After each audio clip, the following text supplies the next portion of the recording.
विद्या भारती जोधपुर प्रांत की वैदिक गणित अभ्यास माला कार्यशाला में आप सभी विद्यार्थियों का हार्दिक स्वागत। वैदिक गणित हमारे शंकराचार्य भारती कृष्ण तीर्थ ने जो गणित का भाग विदेशियों से छूट गया था उसको संग्रहित करके 16 सूत्र और 13 सूत्र के रूप में एक किताब का संकलन किया। पहले 16 सूत्र की अलग अलग पुस्तकें लिखी, फिर वो नष्ट हो गई, तो एक पुस्तक में 16 सूत्र और 13 सूत्र की एक पुस्तक जो है उसमें संकलन हुआ, उसको वैदिक गणित के नाम से जाना जाता है। वैसे गणित पूरी विश्व को भारत की ही देन है, लेकिन अनुवाद करते समय कुछ चीजें छूट गई, वो भी चमत्कारिक थी, तो उनका संग्रह नहीं। वैदिक गणित गणित को सरल करने वाली गणित है, अलग से कोई बोझ नहीं है। समझना होता है, फिर समझने के बाद बिल्कुल मौखिक करना है, कंप्लीट ऐसे देखते कितने भी बड़े डिजिट की जो आंसर है सेकंडों में विद्यार्थी देते हैं। बस कुछ शब्द समझने होते हैं, कुछ अभ्यास करना होता है। तो वैदिक गणित से संबंधित कुछ शब्दों की आज मैं चर्चा करूंगा जो विद्या भारती की ओर से। ये कक्षा मेरे को सबसे पहले लेनी चाहिए थी, लेकिन ली नहीं, फिर मांग हुई, तो फिर आपसे कुछ शब्दों की मैं आज चर्चा। 2 सूत्र लिखे मैं 16 सूत्रों में से। एक न्यून, न्यून का अर्थ आपको जानकारी एक कम होता है, और पूर्वेण का अर्थ होता है से पहले।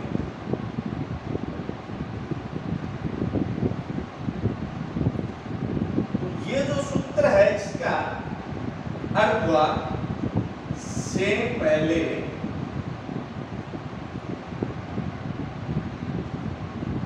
एक कम। इसी तरह एकाधिक,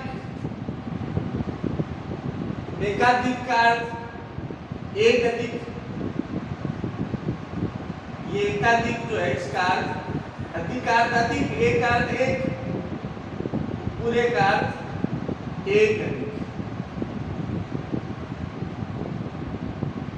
वहां भी एक न्यून का मतलब एक कम, न्यून का मतलब कम, तो एक न्यून का मतलब एक कम।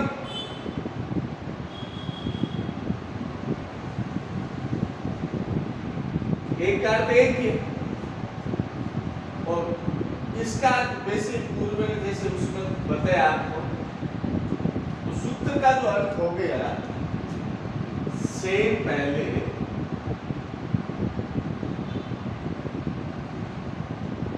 एक अधिक। अब इनका हम प्रयोग करेंगे। एक अधिक कोई भी जो अंक है, जैसे कोई कहे 4 का एक अधिक, चलो पहले एक अधिक का कर लेते हैं, फिर न्यून का करते हैं। 4 का एक अधिक, तो वैदिक गणित में ये करते समय क्या करते हैं, जो अंक होता है उसके ऊपर अधिक करते हैं तो ऊपर एक रख देते हैं, ये डॉट, इसका मतलब एक अधिक है। तो ये 4 है, उसका एक अधिक आप सबको जानकारी है 5 होता है। शून्य का एक अधिक, शून्य के ऊपर एक रख दीजिए, इसका मान एक रहेगा। 232 में 3 का एक अधिक,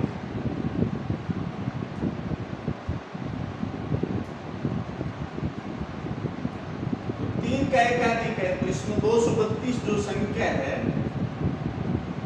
उसमें 3 के ऊपर एक रखेंगे, तो ये 242 हो गया। ऐसे कोई भी संख्या अधिक यानी उसके ऊपर रखेंगे तो उसका मान एक अधिक हो जाएगा। अब साथ में ये पूर्वेण लेते हैं, ये 232 में 3 का एकाधिक पूर्वेण,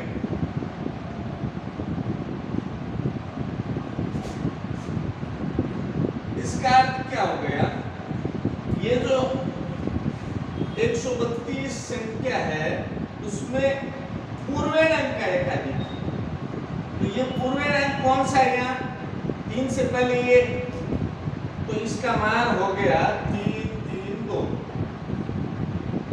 यही सवाल, यही संख्या लेते हुए कोई ऐसा बोल देगा, जैसे चलो संख्या चेंज कर देते हैं, 2 एक साथ है इसलिए कंफ्यूजन नहीं हो। 234 में 2 का एकाधिक है पूर्णांक,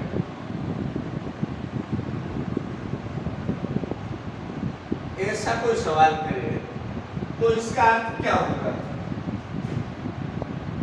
234 से पहले कुछ है नहीं, तो जहां नहीं है वहां 0 होता है, 0 लगा के एक अधिक कर दो तो ये जो संख्या है इसका मान बन जाएगा 1 2, थोड़ा इसके आगे लिखते हैं, 1 2 3 4। अब कोई भी संख्या हो उसमें पूर्णांक का कहे तो पहले जो अंक है उसके ऊपर एक अधिक लगाएंगे, एक अधिक पर्टिकुलर किसी संख्या का नाम लेके कहे तो उसी पर लगेंगे, बस इस बात का ध्यान। ऐसे ही एक न्यून यानी 15 का एक न्यून, 2 या 2 से ज्यादा संख्या हो, अंकों की संख्या हो, तो जो इकाई अंक है उसमें इसका इस्तेमाल होता है। तो 5 के नीचे एक न्यू लगाया, इसका मतलब क्या हुआ, 15 का 14 हो गया। कोई भी संख्या जैसे 15 में अंक 5 का एक न्यूनतम पूर्णांक,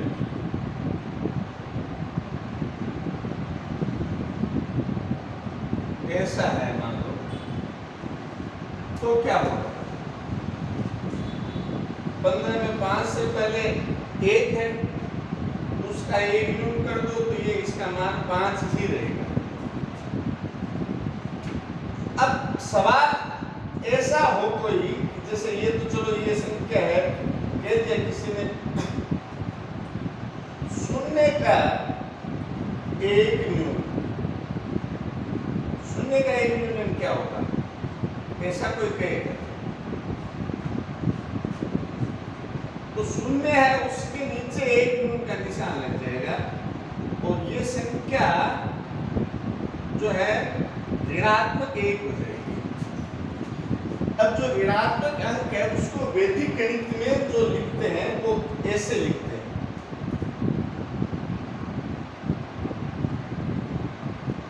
इसको विनकुलम कहते हैं। विनकुलम का मतलब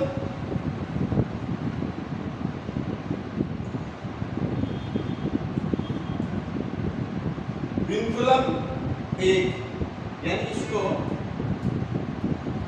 ऐसे विनकुलम का अर्थ होता है ऋणात्मक संख्या, ऋणात्मक। तो वैदिक गणित में इसका बहुत महत्व है, इनकी सहायता से हम कुछ सवाल भी करेंगे और इसकी शाब्दिक जानकारी जो है आपको मिले अच्छे से, इसके लिए इसमें डिटेल जाएगी। अब हम परमित्र अंक की चर्चा करेंगे। परमित्र अंक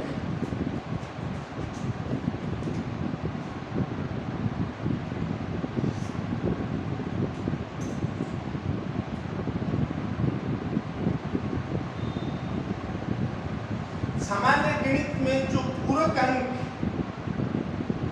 बोलते हैं, जिनको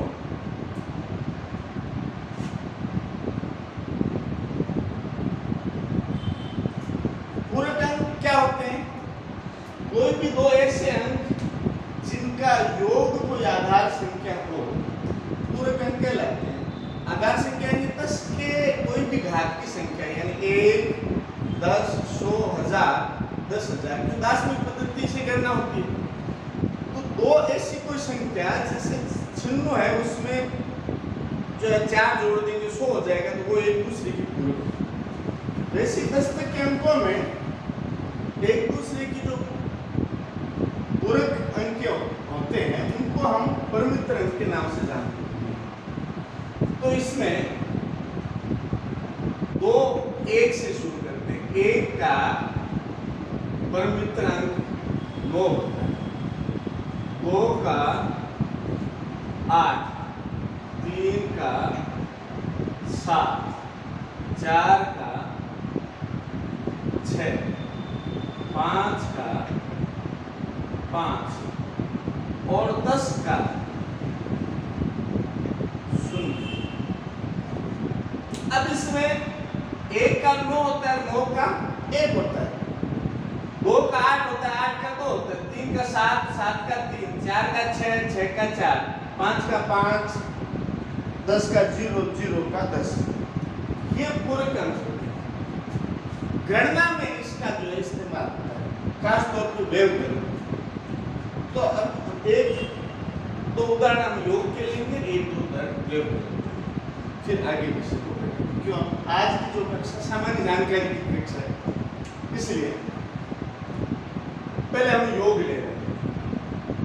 योग में क्या होता है, सिर्फ उसका एकाधिक पूर्वेण अंक का इस्तेमाल होता है। जैसे कोई संख्या है,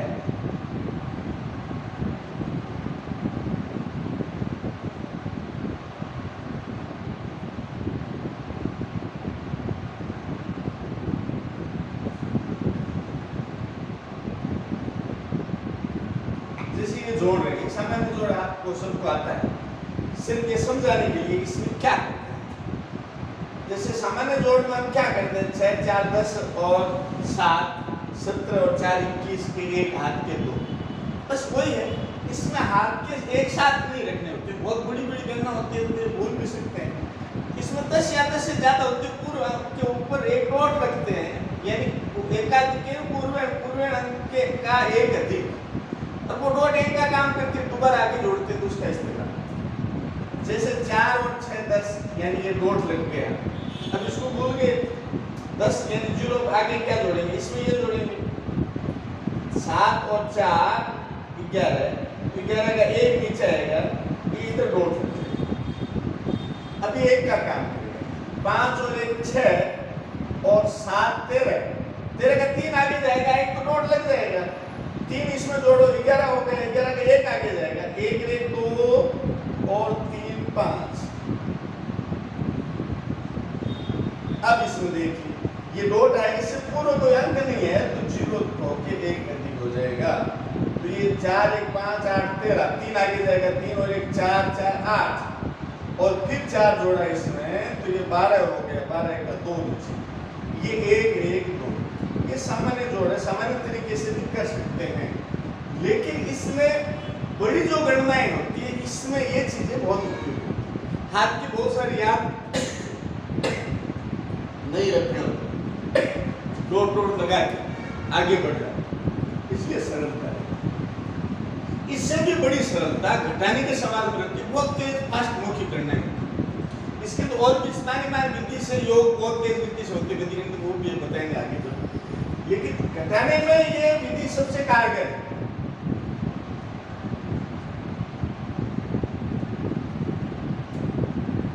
देखिए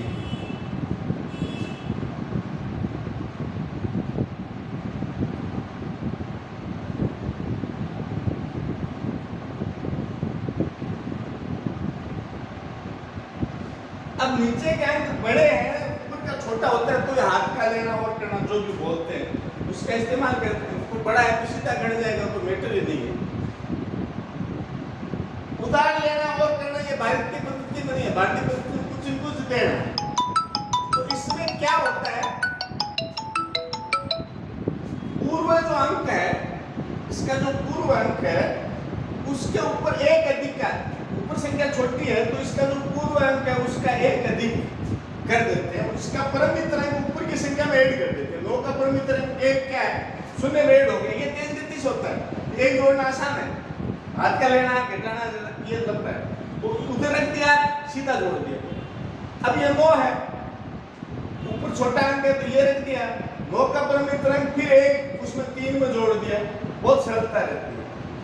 8 है, पूर्व पे 1 रख दिया, 8 का परम मित्रांक 2 4 में जोड़ दिया, बहुत सरलता रहती है। और ये 7 है, 7 में 9 में से गया 7 2 रहा, तो बहुत सरलता है। यानी ये परमित्रांक इसमें जोड़ दिया, ये परमित्रांक इसका इसमें जोड़ दिया, और इसका परमित्रांक 2 इसमें जोड़ दिया। ये बिल्कुल बहुत फास्ट और मौखिक गणना होती है। एक सवाल इसका और लेते हैं। बाकी ये बहुत ही जो गति से गणना होती है, तो इसमें थोड़ा सा ध्यान देके सुन लें, और जो छात्र अभ्यास कर लेंगे उनकी जो गणना है कैलकुलेशन बहुत ही गति से, क्यों गणित पूरी मौखिक है। वैदिक गणित जो है वो मौखिक गणित है, मौखिक की बड़ी बड़ी गणना कंप्यूटर एग्जाम में बहुत काम आता है। नीचे अंक बड़े हैं, ऊपर बड़े होते सीधा कट जाता है, नीचे बड़े हैं तो पहले ये रख दिया खट, इसका परमित्रांक अब हमें पता है 4 2 में आसानी से जुड़ जाता है, ये रख दिया। 8 का परमित्रांक 2 1 में आसानी से जुड़ गया, ये रख दिया। 9 का परमित्रांक 1 4 में आसानी से 3 में सॉरी जुड़ गया, 4 हो गया, ऊपर 4 और नीचे 3 सीधा कट गया। ये पूरी गणनाएं मौखिक होती है। दोबारा सुन ले, आप में से छोटे जो विद्यार्थी हैं उनके सुनने के लिए। जो योग है उसमें जो हाथ का हम आम गणनाओं में करते हैं, वो पहले के ऊपर 10 होती है, 10 से ज्यादा होती है, पहले ऊपर रख देते हैं, 7 लेके नहीं चलते, ज्यादा बटन नहीं रखना।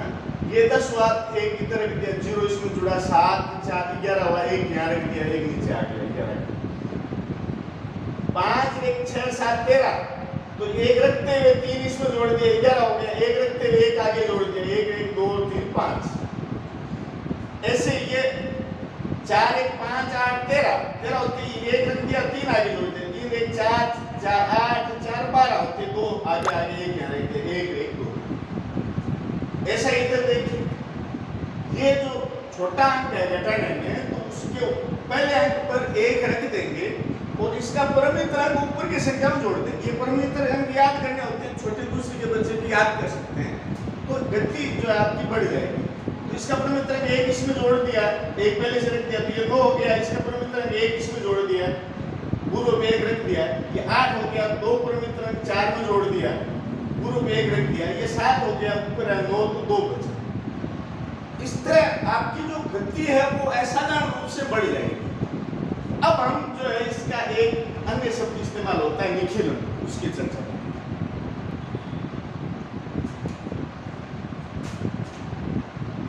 तीसरा जो सूत्र है हम निखिलन की चर्चा करेंगे। वैसे क्रम में तीसरा नहीं है, लेकिन चर्चा इसकी करेंगे कुछ शब्दों के कारण। इसका जो खास तौर पर जो उपयोग होता है गुणा में, वर्ग में, घन में, इनमें बहुत उपयोग होता है निखिलन सूत्र। निखिलन सूत्र है, उसमें 2 शब्दों की चर्चा करेंगे।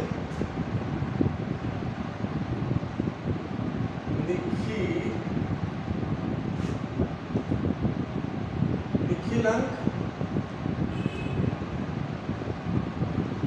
चरमांक। जैसे कोई भी संख्या है 512, तो उसमें इकाई अंक ये चरमांक होता है। शेष कोई भी अंक, जैसे ये 2 अंक बचे, ये निखिल अंक।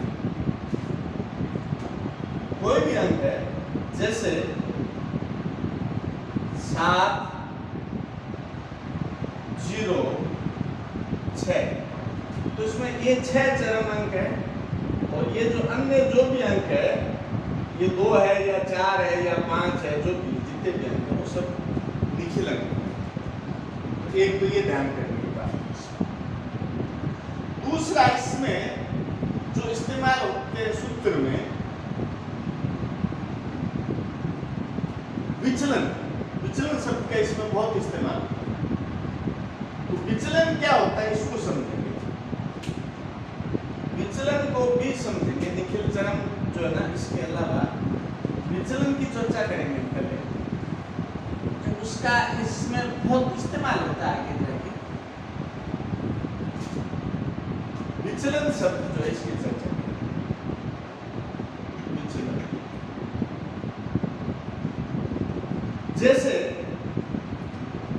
102 है, 998, इसका आधार आपको पता है 100 है, तो ये जो है इसका आधार 1000, यानी ये 1000 के पास क्या संख्या, ये 100 के पास। तो आधार से कितना कम या ज्यादा जो होता है वो विचलन।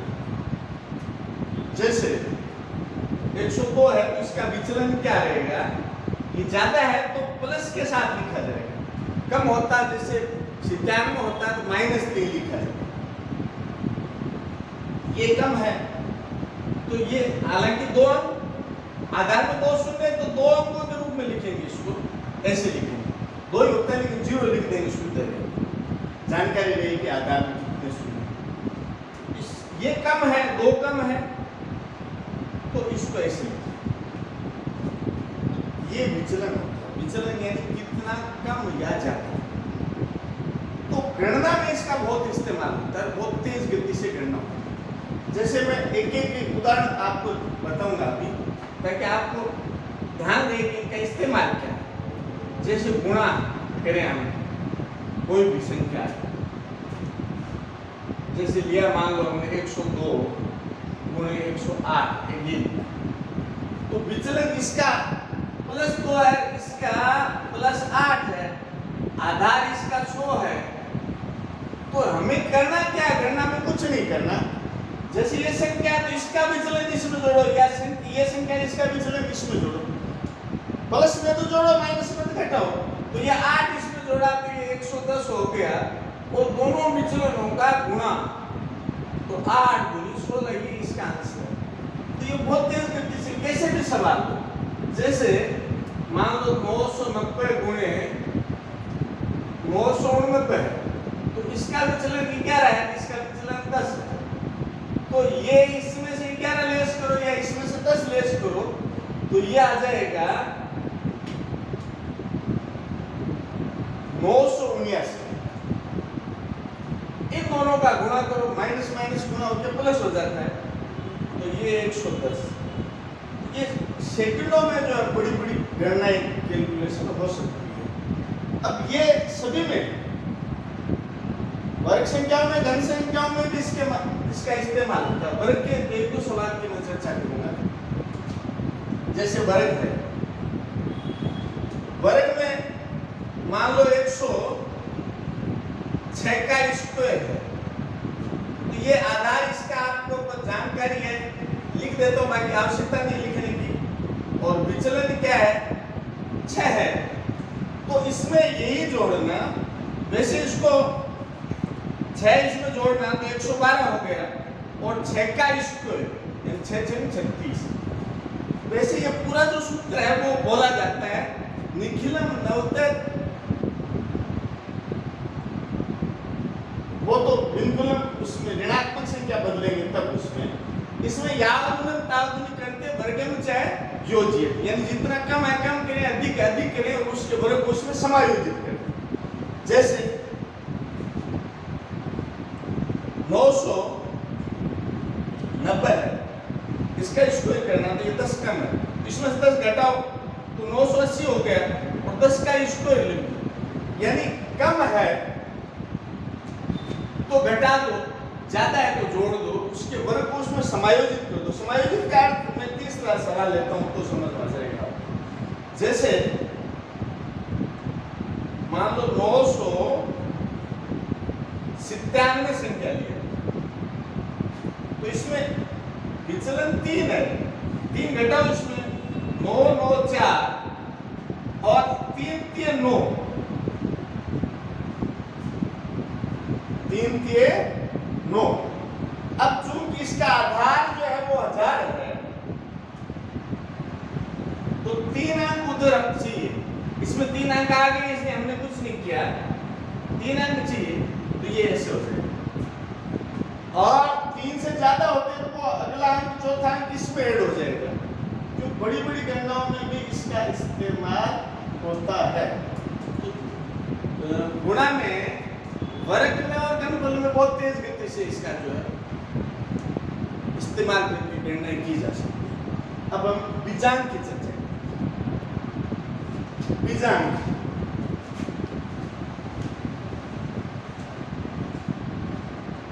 बीजांक का अर्थ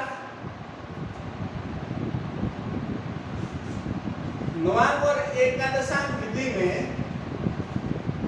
जो संख्या दी है उसका एक अंक प्राप्त किया जाता है बीजांक द्वारा, और उसका जोड़वा की गुणा भाग सहित बहुत सी गणनाओं में उत्तरांश में इस्तेमाल किया। तो नवांक की ज्यादा चर्चा करेंगे हम अभी, एकादशांक की चर्चा नहीं करेंगे क्योंकि ज्यादा इस्तेमाल होता है। तो इसमें बीजांक में जो ज्यादा हम नवांक की चर्चा करेंगे एकादशांक विधि। जैसे कोई संख्या है, ये संख्या जिसका बीजांक है, योग कीजिए 4, 3, 7, 8, 9 और 10। फिर दोनों को जोड़िए 1, तो इसका बीजांक ये बीजांक, यानी एक अंक के रूप में योग प्राप्त होता है, अंतिम योग प्राप्त होता है, वो बीजांक। इनको जोड़ा हमने 4 + 3 + 2 + 1, तो ये 10 आया। फिर 10 को जोड़ा दोनों अंकों का, तो ये 1 है।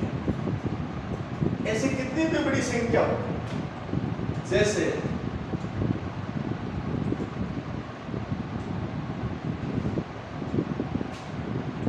जोड़ी 6, 18, दोनों को जोड़िए 10, जोड़िए 1।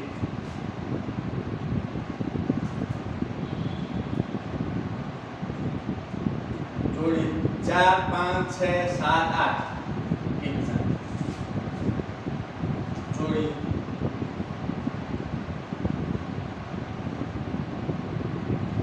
4, 3, 7, 8, 9, 10, एक संख्या और ले लो 5, 4, 9, 3, 12, 13, 14, 15, दोनों को जोड़ो 6, ये बीजांक।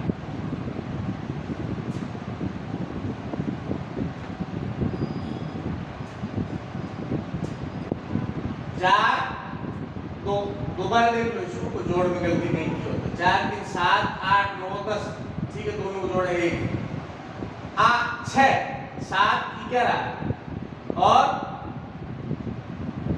6, 5, 11, 18, दोनों को जोड़ो। हाँ, इनका जोड़ 9 ही आ रहा है, 10 नहीं आ रहा है, तो इसका बीजांक ये 9, यानी 9 तक एक डिजिट में योग चाहिए, वो उसका बीजांक। ठीक है, ओके। अब इसका इस्तेमाल कैसे होता है? कोई भी संख्या है, जैसे छोटा जोड़ ले लेते हैं,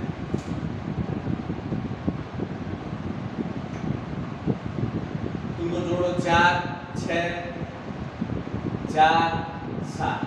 अब ये जोड़ सही है क्या? कितना भी बड़ा हो वैसे छोटा हमने लिया जानबूझ के। ये दोनों भी जान देखो, पहले 4, 3, 7, 8, 9, 10 और 10 को जोड़ा 1, इसका जो 4, 8, 3, 11, दोनों को जोड़ा 2, तो इन दोनों का बीजांक 3। अब इसका 3 आ रहा है क्या? 7, 4, 11, 17 और 4, 21, 21 में दोनों को जोड़ो 3, यानी ये दोनों जो पक्ष है वो एक जैसे होंगे। घटाने में भी ऐसा होगा, ऊपर की जो संख्या है उसका बीजांक उसमें नीचे से क्या बीजांक घटाएंगे तो जो रिजल्ट है उसका बीजांक उसके बराबर होगा।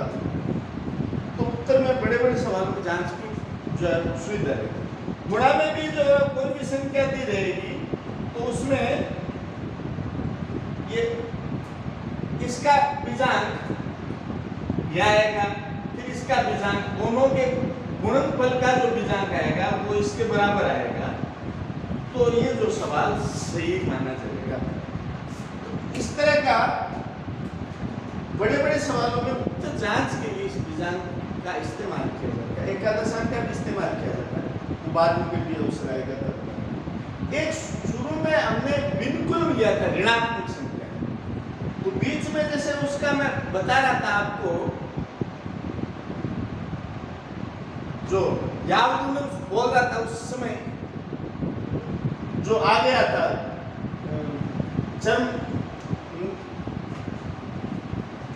निखिलम नवते चर्मम दस्त, उसमें वो क्यों बोला था मैंने, जैसे कोई भी संख्या है, ऐसे धनात्मक संख्या है उसको ऋणात्मक बदलते हैं, तो निखिलम नवते चर्मम दस्त, यानी जो इकाई अंक है उसको, इकाई अंक को 10 में से घटाते हैं और बाकी अंक 9 में से घटाते हैं। ये 9 में घटा, ये 9 में से घटा, और पहला जो अंक है उसका एक अधिक करते हैं। पहले यहाँ कुछ है नहीं, 0 है, तो 0 का एक अधिक यानी 1, और उनके ऊपर ऋणात्मक निशान लगा देते हैं, तो ये विनकुलन संख्या है। ये जो संख्या प्राप्त हुई वो विनकुलन है। वैसे इनके टॉपिक होंगे तब इसकी डिटेल चर्चा होगी, इस पर सवाल भी होंगे, लेकिन अभी जो बीच में ये शब्द आ गया था इसमें आप में कोई कंफ्यूजन नहीं हो। इसका उल्टा भी ऐसा ही होता है, जैसे ये ऋणात्मक संख्या होती, मान लो जो दी हुई है कि यही संख्या ऋणात्मक होती, तो उस समय भी ये इस्तेमाल होता है, यानी उसको सामान्य संख्या में निखिलम नवतर, इसको